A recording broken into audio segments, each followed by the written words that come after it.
그날은 이상할 만큼 공기가 무거웠다. 단양이라는 곳은 평소에도 안개가 잦다고 들었지만 우리가 도착한 그날의 안개는 유난히 짙었다. 낮인데도 하늘은 희뿌옇게 덮여 있었고 바람이 지나가면 풀잎 끝에 맺힌 이슬들이 떨리듯 떨어졌다. 나는 그런 풍경이 좋았다. 서울에서 벗어나 한적한 시골에서 보내는 2박 3일. 도시의 소음을 잠시 내려놓고 조용히 숨을 고를 수 있다는 게 좋았다. 여기 진짜 공기 좋다. 민지가 창문을 열고 깊게 숨을 들이켰다. 그녀의 손에는 카메라가 들려 있었다. 여행을 기록하는 걸 좋아하는 민지는 풍경을 담기 위해 차를 자주 세우곤 했다. 하지만 그날은 뭔가 달랐다. 도로 옆으로 난 좁은 시멘트 길을 가리키며 그녀가 말했다. 저기 폐건물 같은 거 보여? 저기 찍으면 분위기 괜찮을 것 같지 않아? 나는 고개를 돌려봤다. 안개 사이로 흐릿하게 보이는 건물 하나. 창문이 다 깨져 있고 덩굴이 벽을 타고 올라가 있었다. 유리파편 대신 검은 그림자 같은 구멍이 나 있었다. 처음엔 폐교인가 싶었지만 가까이서 보니 건물은 더 작았다. 정확히 말하자면 모텔이었다. 금강장이라는 희미한 간판이 남아 있었다. 글씨는 반쯤 떨어져 나가 있었고 녹슨 철제 문짝이 바람에 흔들렸다. 그 덜컹거리는 소리가 이상하게도 귓속 깊이 들어왔다. 거기 왜 폐건물이 됐을까? 민지가 묻자 나는 대수롭지 않게 말했다. 요즘은 관광지 많잖아. 사람 안 오면 그냥 방치되는 거지. 그렇게 말하면서도 어딘가 불편했다. 멀리서 보면 단순히 낡은 건물인데 그 근처 공기에는 이상하게 차가운 냄새가 섞여 있었다. 금속성 냄새 같기도 하고 오래된 물이 썩은 냄새 같기도 했다. 우리는 차를 멈추고 도로 옆에 섰다. 잠깐 찍고 가자. 진짜 금방. 민지는 카메라를 들고 먼저 올라갔다. 나는 따라가며 괜히 핸드폰으로 손전등을 켰다. 입구는 무너진 철문이 대충 세워져 있었고 그 옆에는 출입금지라는 문구가 희미하게 남아 있었다. 오래된 붉은색 스프레이로 적혀 있었는데 일부는 긁혀나가서 마치 피처럼 얼룩져 있었다. 여기 들어가도 되겠지? 민지가 묻자 나는 잠시 망설였다. 사진만 찍고 나오자. 안쪽은 위험할 수도 있어. 그녀는 고개를 끄덕이고 들어섰다. 안은 생각보다 넓었다. 로비처럼 생긴 공간에 낡은 카운터가 있었다. 그 위엔 오래된 전화기와 숙박요금표가 붙어 있었다. 1인 3,000원, 2인 5,000원. 글씨체를 보니 1980년대쯤의 흔적 같았다. 카운터 뒤쪽 벽에는 커다란 거울이 걸려 있었는데 표면이 갈라져 있었다. 그 균열 사이로 내 얼굴이 여러 조각으로 나뉘어 비쳤다. 그리고 그 뒤편 어딘가에서 희미하게 찰칵하는 소리가 났다. 민지야, 지금 사진 찍었어? 나는 뒤를 돌아봤지만 민지는 멀리 복도 쪽을 향해 있었다. 아니, 나 아직 찍은 거 없는데? 그녀가 대답했다. 그 순간 다시 찰칵, 이번엔 조금 더 가까이서. 나는 숨을 멈췄다. 공기 속에 전류 같은 게 흘렀다. 손전등 불빛이 떨리며 벽을 비췄다. 벽에는 오래된 액자가 걸려 있었는데 사진이 다 발해서 사람 얼굴이 알아볼 수 없을 정도로 흐려져 있었다. 그런데 유리 표면에 손자국 하나가 남아 있었다. 정확히 말하면 안쪽에서 찍힌 손자국이었다. 이거 누가 여기 있던 거 아니야? 민지가 낮은 목소리로 말했다. 나는 일부러 웃어 보였다. 에이, 그냥 습기야. 오래된 건물이라 그래. 하지만 내 목소리는 내가 들어도 떨리고 있었다. 복도를 따라 들어가니 방들이 줄지어 있었다. 문마다 번호가 적혀 있었는데 이상하게도 1호실부터 4호실까지만 있었다. 그런데 3호실 문에 이상한 흔적이 있었다. 누군가 안에서 긁어댄 듯한 자국, 손톱 자국 같았다. 문틀은 깊게 패여 있었고 나무결이 일그러져 있었다. 민지가 카메라를 들고 그 문을 찍었다. 이거 진짜 영화에 나올 것 같다. 그녀는 웃었지만 나는 그때부터 묘한 소리를 들었다. 아주 낮고 길게 무언가가 문 안쪽에서 움직이는 듯한 소리. 마치 천천히 발을 끄는 사람의 발소리처럼. 나는 숨을 죽였다. 툭! 툭! 그리고 그 소리가 문 가까이로 다가왔다. 나는 반사적으로 민지의 팔을 붙잡았다. 가지마. 그녀는 놀라며 나를 봤다. 왜 그래? 안에서 소리나. 무슨 소리? 발소리 같은 거? 민지는 귀를 기울였지만 그 순간 소리는 멈췄다. 그녀가 웃었다. 너 진짜 예민하다. 무서운 이야기 너무 봤지? 하지만 그녀가 문고리를 잡았을 때 문이 먼저 움직였다. 끼익! 문이 안에서부터 아주 천천히 스스로 열렸다. 우리는 동시에 뒤로 물러섰다. 안은 새까맸다. 냄새가 코를 찔렀다. 곰팡이와 썩은 냄새 그리고 금속 냄새가 뒤섞인 묘한 향. 손전등을 비췄지만 빛이 닿지 않는 어둠이 있었다. 그건 마치 공간이 아니라 무언가 덩어리처럼 느껴졌다. 민지야, 나 그냥 나가자. 잠깐 안에 뭐 있는지 한 장만 찍고 그녀가 셔터를 눌렀다. 찰칵. 그리고 동시에 플래시가 번쩍였다. 순간 나는 봤다. 문 안쪽 어둠 속에 무릎을 꿇고 있던 사람의 형체. 얼굴이 없었다. 아니, 있었지만 너무 하얘서 얼굴이라기보단 하얀 천을 덮어놓은 것 같았다. 그 모습이 플래시 불빛에 잠깐 드러났다가 다시 어둠 속으로 사라졌다. 민지가 비명을 질렀다. 봤어, 지금! 거기 사람 있었어! 나는 대답할 수 없었다. 목이 막혀서. 그리고 어딘가에서 쿵 하는 소리와 함께 천장이 흔들렸다. 먼지가 쏟아졌고 전등줄이 흔들리며 덜컹거렸다. 민지야, 나가자! 우리는 복도로 뛰쳐나왔다. 그런데 복도 끝이 아까 들어올 때보다 훨씬 길어져 있었다. 정확히 같은 구조인데 문이 더 늘어나 있었다. 5호, 6호, 7호. 없던 번호들이 끝없이 이어져 있었다. 나는 헛디뎠다. 바닥이 울컥 꺼지며 먼지가 일었다. 손전등이 바닥에 떨어지며 굴러갔다. 불빛이 멈춘 곳 벽에 무언가가 적혀 있었다. 빨간 글씨로 삐뚤빼뚤하게. 나가지마, 아직 안 끝났어. 그때부터 진짜로 이상한 일이 시작됐다. 복도가 길어지고 있었다. 정확히 말하면 우리가 뒤로 돌아서도 같은 번호의 문이 계속 이어지고 있었다. 나는 숨이 막혔다. 손전등 불빛이 떨리며 벽을 스쳤다. 5호, 6호, 7호, 돌아서 다시 뒤를 봐도 똑같은 숫자가 반복되고 있었다. 어느 방향으로 가도 끝이 없었다. 민지야, 이쪽이 출구 맞지? 내가 물었지만 민지는 아무 대답도 하지 않았다. 그녀는 허공을 바라보며 어딘가 멍하니 서 있었다. 야, 민지. 내가 그녀의 팔을 잡자 그제야 그녀가 내 쪽을 돌아봤다. 지금 사진 찍은 거 봤어? 봤지. 안에 누가 있었잖아. 아니야. 그녀의 눈동자가 흔들렸다. 사진에 아무것도 없어. 그 말에 나는 손전등을 비추며 그녀가 든 카메라를 확인했다. 플래시를 터뜨렸던 마지막 사진. 화면에는 어두운 복도만 찍혀 있었다. 사람도 그림자도 아무것도 없었다. 그런데 이상하게도 사진 아래쪽 구석에 희미하게 손가락 같은 게 보였다. 검은 손톱 끝이 렌즈 안쪽에서 찍힌 듯이. 이거 봐, 안에 뭐 있잖아. 그건 내 손인가 봐.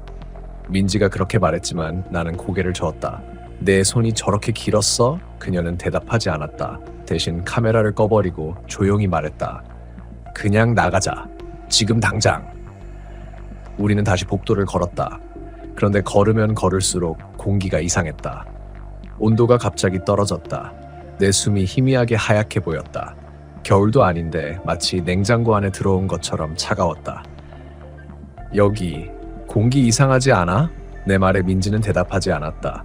그녀는 앞만 보고 걸었다. 그런데 이상하게도 그녀의 걸음소리가 내 발소리와 어긋났다. 내가 멈추면 그녀의 발소리가 계속 이어졌다. 탁탁! 나는 순간 등골이 오싹해졌다. 민지야, 잠깐만. 그녀가 멈췄다. 나는 그녀 옆을 지나 앞으로 나섰다. 그런데 뒤에서 또 탁탁 소리가 났다. 이번엔 민지가 움직이지 않았는데도 나는 조심스럽게 뒤를 돌아봤다. 복도 끝 어둠 속에서 누군가가 서 있었다. 멀리라서 얼굴은 안 보였지만 사람의 형체였다. 하얀 셔츠를 입고 고개를 숙인 채 우리를 향해 있었다. 가만히, 아주 가만히 움직이지 않고 있었다. 저기, 봐봐. 내가 속삭이자 민지는 고개를 들지 않았다. 민지야, 뒤에 사람 있어. 그녀가 마침내 돌아봤다. 하지만 그녀의 눈에는 아무것도 보이지 않는 듯했다. 없잖아. 거기 있잖아, 지금. 내가 손전등을 비추는 순간 형체는 사라졌다. 빈 복도만 남았다. 나는 온몸이 떨렸다. 이건 착각이 아닐 거라고 스스로에게 말했지만 그 말조차 믿기지 않았다. 그때 민지가 갑자기 말했다. 왜 나를 그렇게 봐? 뭐? 계속 나 의심하잖아. 그녀의 목소리가 낮게 떨렸다. 나 아닌 것처럼 나 이상하다고 생각하지? 나는 당황했다. 아니, 그런 거 아니야. 그냥 빨리 나가자고. 하지만 민지는 한 발 물러섰다. 그녀의 눈빛이 이상했다. 얼굴은 그대로인데 표정이 낯설었다. 뭔가 다른 사람 같았다. 여기 처음부터 네가 들어가자고 했잖아. 그녀가 낮게 웃었다. 왜 그랬을까? 그 웃음소리엔 묘하게 공기가 섞여 있었다. 입술이 움직이는데 그 소리가 입에서 나오는 게 아니라 벽 사이에서 울리는 듯했다. 민지야, 지금 장난치지 마. 장난? 그녀가 고개를 갸웃했다. 너 아까 나한테 사진 찍었어? 라고 물었지. 나는 고개를 끄덕였다. 그때 나 복도 쪽에 있었잖아. 그녀의 시선이 점점 내 뒤로 향했다. 근데 내 바로 뒤에서도 같은 목소리가 들렸어. 순간 등 뒤가 얼어붙었다. 나는 천천히 고개를 돌렸다. 뒤엔 아무도 없었다. 그런데 내 등 뒤 어딘가에서 바람이 흘렀다. 숨결 같은 아주 미세한 바람. 그 바람이 내 목덜미를 스쳤다. 나는 비명을 지르며 손전등을 떨어뜨렸다. 불빛이 바닥을 비추며 흔들렸고 그 빛 속에서 무언가가 스쳤다. 흰 손목 그리고 손톱 끝. 그게 벽 틈에서 튀어나왔다가 다시 사라졌다. 민지야. 나는 그녀를 붙잡으려 했지만 그녀는 이미 복도를 달리고 있었다. 나는 그 뒤를 쫓았다. 그런데 아무리 달려도 출구가 나오지 않았다. 복도는 끝없이 이어졌고 문 번호가 다시 바뀌어 있었다. 3호, 3호, 3호. 모든 문이 같은 번호였다. 나는 문 하나를 열었다. 문 뒤에는 또 복도가 있었다. 그리고 그 복도 끝에 민지가 서 있었다. 그녀는 천천히 돌아보았다. 하지만 그 얼굴은 민지가 아니었다. 입이 너무 크게 찢어져 있었다. 눈은 까맣게 번져 있었고 피부는 하얗게 일어나 있었다. 그녀가 내게 손을 뻗었다. 같이 가자. 그 목소리는 분명 네 목소리였다. 하지만 그 입이 움직이지 않고 있었다. 그때 모든 전등이 동시에 깜빡였다. 그리고 어둠 속에서 들려왔다. 탁! 복도의 모든 문이 안에서부터 두드려졌다. 천천히 규칙적으로 마치 누군가 기다려라고 말하듯이 나는 그 자리에서 주저앉았다. 손전등 불빛이 흔들렸고 복도 끝에서 민지의 형체가 다시 흐려졌다. 그녀가 점점 뒤로 어둠 속으로 사라졌다. 나는 손을 뻗었지만 닿지 않았다. 그 순간 내 귀 바로 옆에서 누군가 속삭였다. 너도 봤지? 그 사람. 그리고 복도의 불빛이 완전히 꺼졌다. 빛이 사라진 뒤 아무 소리도 들리지 않았다. 정확히 말하면 모든 소리가 사라진 게 아니라 내 숨소리만 남아있었다. 후, 후. 그 숨이 내 귀 안쪽에서 메아리 쳤다. 눈앞은 새까맸다. 손전등을 찾으려 손을 더듬었지만 아무것도 잡히지 않았다. 바닥도 벽도 방향도 알 수 없었다. 민지야. 목소리가 내 입에서 나왔는지도 모르겠다. 내가 말했는데 그 소리가 내 뒤에서 들렸다. 민지야. 이번엔 분명히 뒤였다. 나는 그 자리에서 멈췄다. 입을 다물었는데 여전히 내 목소리가 들리고 있었다. 여기야. 여기 있잖아. 그 속삭임은 점점 가까워졌다. 나는 숨을 참고 벽을 더듬었다. 손끝이 차가운 콘크리트를 스쳤다. 그런데 표면이 이상했다. 거칠다가 어느 순간 부드러워졌다. 손바닥 아래에서 느껴지는 감촉이 살결 같았다. 순간적으로 손을 뗐지만 무언가 내 손을 붙잡았다. 미끄럽고 차가운 손이 내 손가락을 하나씩 쥐었다. 그리고 아주 낮은 낯선 여자의 목소리가 속삭였다. 잡았네. 나는 소리를 지르며 몸을 뿌리쳤다. 뒤로 넘어졌고 어딘가의 문턱에 부딪혔다. 그 충격으로 잠시 정신이 희미해졌다. 눈을 뜨니 어둠 속에서 아주 미약한 불빛이 보였다. 휴대폰이었다. 화면이 깜박이며 2% 남았다는 표시가 떴다. 그 빛의 의지에 주변을 비췄다. 벽에는 수많은 낙서가 있었다. 살려줘. 못 나가. 그리고 그 사이에 다른 글씨가 눈에 들어왔다. 단양 금강장 1997.0612. 그 밑에는 누군가의 이름이 희미하게 적혀 있었다. 이민지. 나는 그 자리에서 숨이 멎는 줄 알았다. 분명 내가 아는 민지는 지금 내 여자친구 민지였다. 하지만 저 날짜는 1997년. 민지는 그때 태어나지도 않았다. 휴대폰 불빛이 꺼졌다. 암흑 속에서 다시 탁 하는 소리가 들렸다. 어디선가 문이 또 열리고 있었다. 나는 무의식적으로 그 소리를 따라갔다. 소리가 들리는 방향으로 한 발 또 한 발. 걸을수록 공기가 더 차가워졌다. 어둠 속에서 희미하게 형체가 보였다. 누군가 의자에 앉아 있었다. 하얀 옷을 입고 머리가 길게 늘어져 있었다. 가까이 다가가자 그 사람이 천천히 고개를 들었다. 눈이 없었다. 그리고 입이 움직였다. 사진 찍었지? 그 말에 나는 본능적으로 뒤로 물러났다. 그 순간 내 뒤에서 또 다른 목소리가 들렸다. 이번엔 분명 민지의 목소리였다. 사진 보여줘. 그거 지워야 해. 나는 고개를 돌렸다. 민지가 서 있었다. 하지만 어둠 속이라 얼굴이 잘 보이지 않았다. 그녀는 내 손목을 붙잡고 카메라를 빼앗으려 했다. 민지야, 진정해. 무슨 소리야? 그 사진 지워야 해. 그 사람 나 찍었잖아. 그녀의 손이 내 팔을 움켜쥐었다.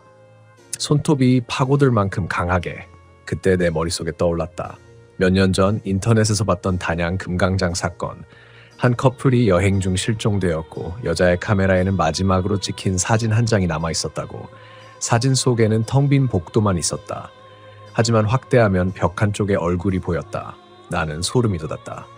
민지야? 너 그 사건 알아? 그 사람 얘기하지 마. 그 사진에 찍힌 사람 너야? 그녀가 갑자기 내 입을 막았다. 쉿! 그녀의 눈동자가 떨렸다. 지금 듣고 있어.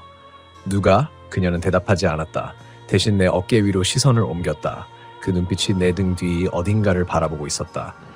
그 순간 나는 감각적으로 느꼈다. 누군가 내 바로 뒤에 있었다. 숨결. 차갑고 묵직한 숨결이 내 목을 스쳤다. 보여줘. 낯선 남자의 목소리였다. 그 사진. 나는 반사적으로 카메라를 집어던졌다. 딱! 하는 소리와 함께 플래시가 터졌다. 순간적으로 모든 것이 빛에 잠겼다. 그 순간 나는 봤다. 복도 전체에 수십 명의 사람들, 모두 고개를 숙이고 있었다. 그들은 하얀 얼굴을 들고 동시에 나를 바라봤다. 입이 다 열려 있었다. 그리고 하나같이 같은 말을 되뇌고 있었다.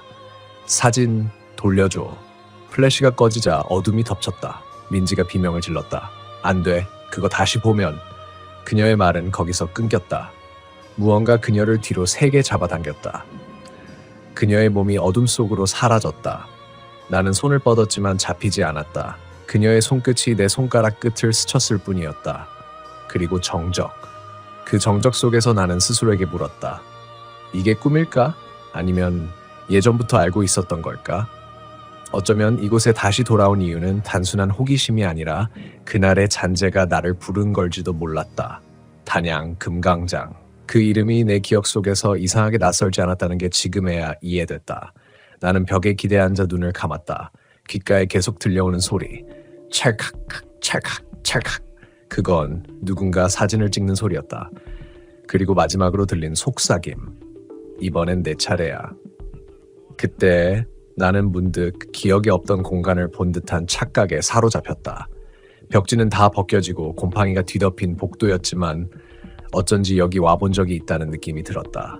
그런데 이상한 건 그 공간이 마치 내 머릿속에 있는 기억처럼 빛이 없는데도 보였다는 거였다. 분명 손전등 불빛은 깜빡거리고 있었는데 그 이상한 복도는 스스로 빛을 발하고 있었다. 지수야. 내가 그렇게 부르자 지수가 내 쪽으로 몸을 돌렸다. 그런데 그녀의 얼굴은 완전히 검은 그림자에 덮여 있었다. 형체는 분명 지수인데 눈, 코, 입 아무것도 보이지 않았다.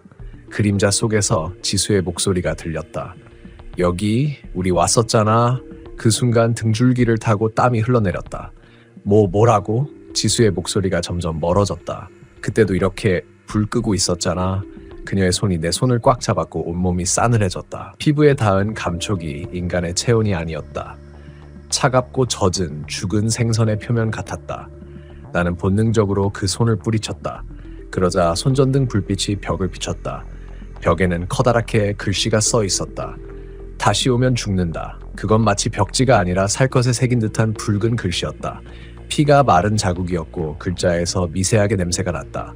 쇠 냄새, 오래된 피 냄새. 심장이 터질 듯 뛰었다. 지수야, 나가자. 지금 당장 나가야 해. 나는 그녀의 손목을 잡고 문으로 향했다. 그런데 문이 닫혀 있었다. 처음 들어올 때 열린 문이었다. 밖으로 향하던 그 길이 마치 벽으로 변해 있었다. 문이 없어. 내 목소리는 떨리고 숨이 가빠졌다. 그때 천장에서 무언가가 떨어졌다. 관! 콘크리트 조각과 함께 머리카락 뭉치가 내 어깨에 떨어졌다. 검은 머리카락이 내 팔에 걸렸고 그 사이로 희미한 얼굴 하나가 보였다.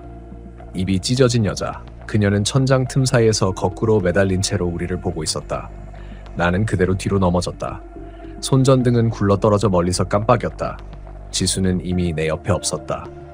대신 복도 끝에 서 있는 누군가가 보였다. 지수의 옷이었다. 하지만 그 몸은 조금 기울어져 있었다. 마치 목이 부러진 사람처럼. 그녀가 내 쪽으로 천천히 걸어왔다. 똑, 똑, 똑. 그 발소리가 바닥에 물웅덩이를 밟으며 울렸다. 나는 숨을 삼키며 뒤로 물러섰다. 그녀의 얼굴이 불빛 속으로 들어왔다. 그 순간 나는 이해했다. 그건 지수가 아니었다. 지수의 얼굴을 쓴 무언가였다. 눈은 흰자만 남았고 입은 귀 밑까지 찢어져 있었다. 그리고 그 입이 내 이름을 불렀다. 민수야. 그 소리는 지수의 목소리였다. 하지만 너무 깊고 느렸다. 마치 물속에서 들리는 목소리처럼 울렸다. 나는 그대로 비명을 지르며 복도를 달렸다. 뒤에서 쿵, 쿵, 쿵 그 존재가 나를 쫓아왔다. 바닥은 미끄러웠고 벽은 기울어져 있었다. 모든 것이 비틀리고 무너지고 있었다. 나가야 해. 나가야 해. 나는 정신없이 외쳤다. 하지만 어디가 출구인지 알 수 없었다. 벽마다 같은 문구가 반복되어 있었다. 다시 오면 죽는다. 다시 오면 죽는다. 다시 오면 죽는다. 그리고 나는 깨달았다. 그 문구가 벽에만 있는 게 아니었다. 내 팔에도 새겨져 있었다. 피가 흐르고 있었고 내 살 위에 그 문장이 있었다. 나는 그때야 생각났다. 이 건물에 나 혼자 왔던 적이 있다. 지수와 함께가 아니라 혼자. 그날 이후 그녀는 사라졌었다. 나는 눈을 떴다. 햇빛이 얼굴을 때리고 있었다. 차가운 시멘트 바닥이 등 뒤로 느껴졌다. 숨이 거칠었다. 주위를 둘러보니 폐건물은 아니었다. 산비탈 아래 작은 도로 옆. 차들이 지나가고 멀리서 사람들 목소리도 들렸다. 하지만 내 옆엔 아무도 없었다. 지수, 대답이 없었다. 그녀의 가방이 내 옆에 있었다. 안에는 휴대폰, 지갑, 작은 물병이 들어있었다. 핸드폰 화면을 켜자 마지막 통화 기록이 떴다. 그건 내가 기억하는 그 밤의 시간이었다. 하지만 이상하게도 오늘 날짜는 3일 후였다. 나는 떨리는 손으로 경찰서로 향했다.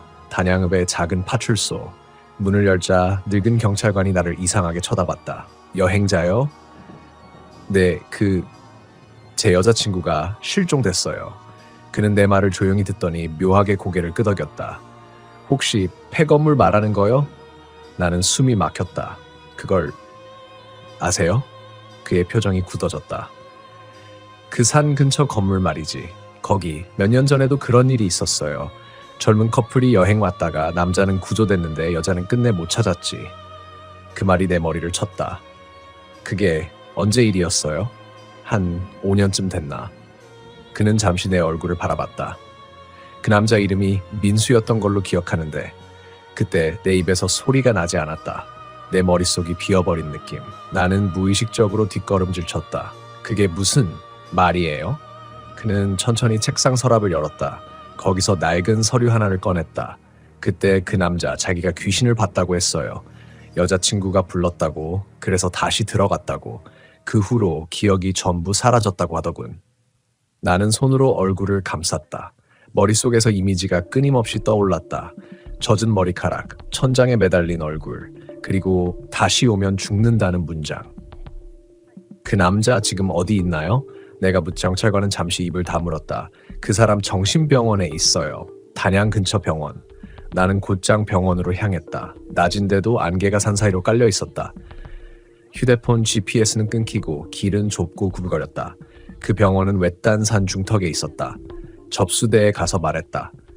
입원 환자 중에 민수라는 분 있나요? 간호사가 고개를 들었다. 아, 그분요. 오늘 아침에 퇴원하셨어요. 퇴원했다고요? 네, 가족분이 데리러 오셔서. 그녀는 말을 멈췄다.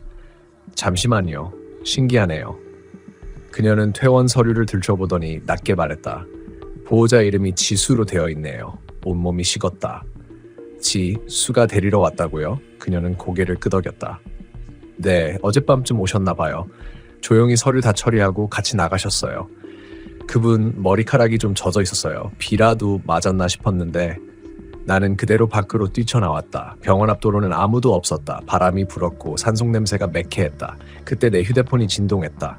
번호는 비공개. 나는 떨리는 손으로 전화를 받았다. 여보세요? 정적이 흘렀다. 그리고 익숙한 목소리. 민수야. 나는 숨을 삼켰다. 그 목소리 너무도 선명했다. 지수였다. 지수야, 어디야? 지금 어디 있어? 그녀는 웃는 듯 낮게 속삭였다. 나 거기 있었잖아. 너 옆에. 통화는 그 순간 끊겼다. 그리고 내 휴대폰 화면에 문자가 하나 도착했다. 사진 1장 수신됨. 사진을 열자 화면 속에는 폐건물 내부의 복도, 붉은 글씨로 벽에 써 있었다. 다시 오면 죽는다. 그 아래 누군가가 새로 덧쓴 듯한 글자가 있었다. 너는 이미 돌아왔어. 나는 멍하니 그 사진을 바라봤다. 손끝이 떨렸다. 그 사진 속 복도는 내가 기어 나왔던 바로 그 장소였다. 그런데 이상했다. 사진 구석에 내 모습이 있었다. 벽에 기대어 쓰러져 있는 내 그림자. 그리고 바로 내 옆에 머리카락이 젖은 여자 하나가 서 있었다. 나는 핸드폰을 떨어뜨렸다. 화면이 깨지는 소리보다 내 심장 소리가 더 크게 들렸다. 이게 뭐야? 대체 뭐야? 몸이 저릿하게 굳어갔다. 순간 어떤 냄새가 코를 찔렀다. 그 건물 안에서 맡았던 냄새. 젖은 콘크리트, 썩은 먼지, 녹슨 물. 나는 고개를 돌렸다. 병원복 복도 끝에 한 여자가 서 있었다. 지수였다. 그녀는 그대로 나를 보고 있었다. 눈이 깊게 꺼져 있었고 피부는 창백했다. 젖은 머리카락이 어깨에 더 있었다. 지수야? 그녀는 아무 말 없이 미소 지었다. 그 미소가 그리웠다. 하지만 그 미소 뒤로 목에 둘러진 핏자국이 보였다. 나는 뒷걸음질 쳤다. 지수야, 그건 네가 아니지? 그녀는 천천히 고개를 갸웃했다. 그리고 내 쪽으로 걸어오기 시작했다. 발자국이 바닥에 물자국을 남겼다. 하나, 둘, 셋. 그녀가 가까워질수록 병원 복도가 변했다. 하얀 벽이 낡은 회색 벽으로 바뀌었다. 형광등이 하나씩 꺼지고 어둠이 밀려왔다. 그리고 나는 깨달았다. 다시 그 건물 아니었다. 숨이 막혔다. 어디로 가도 같은 복도, 같은 벽, 같은 문구. 다시 오면 죽는다. 나는 머리를 움켜쥐었다. 이건 꿈이야, 악몽이야. 하지만 바닥의 감촉, 냄새, 온기, 너무도 현실이었다. 그때 어둠 속에서 지수의 목소리가 들렸다. 왜 날 버렸어, 민수야? 그 목소리가 사방에서 울렸다. 나한테 오지 말랬잖아. 그런데 왜? 또 왔어? 나는 귀를 막았다. 그때 나는 너를 구하러. 거짓말이야. 그녀의 목소리가 가까워졌다. 너는 도망쳤어. 그 순간 내 시야가 하얗게 번쩍였다. 그리고 장면이 바뀌었다. 나는 다시 그날 밤으로 돌아가 있었다. 손전등을 들고 지수를 찾으며 뛰던 바로 그 복도. 그때 내가 보였다. 그는 벽 앞에 서 있었다. 벽에 써 있는 글씨를 보고 혼잣말을 중얼거리고 있었다. 다시 오면 죽는다. 다시 오면. 그의 옆에는 지수가 있었다. 하지만 그녀는 이미 움직이지 않았다. 눈을 뜨고 고개가 기이하게 꺾여 있었다. 그녀의 머리카락이 천장까지 닿을 만큼 길게 흘러내려 있었다. 나는 비명을 지르며 뛰어갔다. 안 돼. 그만. 제발 그만. 하지만 내 목소리는 닿지 않았다. 그 장면은 이미 과거였다. 그 순간 과거에 내가 천천히 고개를 들었다. 그리고 나를 봤다. 그 얼굴, 나 자신. 하지만 눈이 없었다. 텅 빈 검은 구멍 2개. 그리고 입이 천천히 열렸다. 다시 왔네. 복도 전체가 흔들렸다. 벽이 갈라지고 천장에서 먼지가 쏟아졌다. 모든 게 무너지는 소리 속에서 나는 몸이 공중으로 끌려 올려졌다. 마치 누군가 내 뒷더미를 잡아당기는 듯했다. 그녀의 목소리가 귓가에 속삭였다. 이번엔 같이 가야지. 나는 눈을 질끈 감았다. 안 돼. 안 돼. 그리고 모든 소리가 멈췄다. 눈을 떴을 때 나는 병원 침대 위에 누워 있었다. 산소 마스크가 씌워져 있었고 팔에 주사 바늘이 꽂혀 있었다. 간호사가 나를 보고 놀란 듯 소리쳤다. 의식 돌아왔어요. 주변이 소란스러웠다. 의사가 내 눈을 비추며 물었다. 기억나요? 당신 어디서 발견된 줄 알아요? 나는 고개를 저었다. 의사가 말했다. 폐건물 아니었어요. 혼자서 며칠 동안 계속 같은 곳을 맴돌고 있었답니다. 나는 천천히 입을 열었다. 그럼 지수는요? 의사의 표정이 잠시 멈췄다. 그분 이름 어떻게 아셨죠? 나는 숨을 삼켰다. 그녀 내 여자친구예요. 의사는 서류를 한 장 꺼냈다. 그분 신원 미상으로 발견됐어요. 5년 전 사건의 피해자였어요. 내 심장이 멎는 듯했다. 의사는 말을 이었다. 그분 시신은 바로 어제 건물에서 발견됐어요. 나는 아무 말도 할 수 없었다. 눈물이 천천히 흘러내렸다.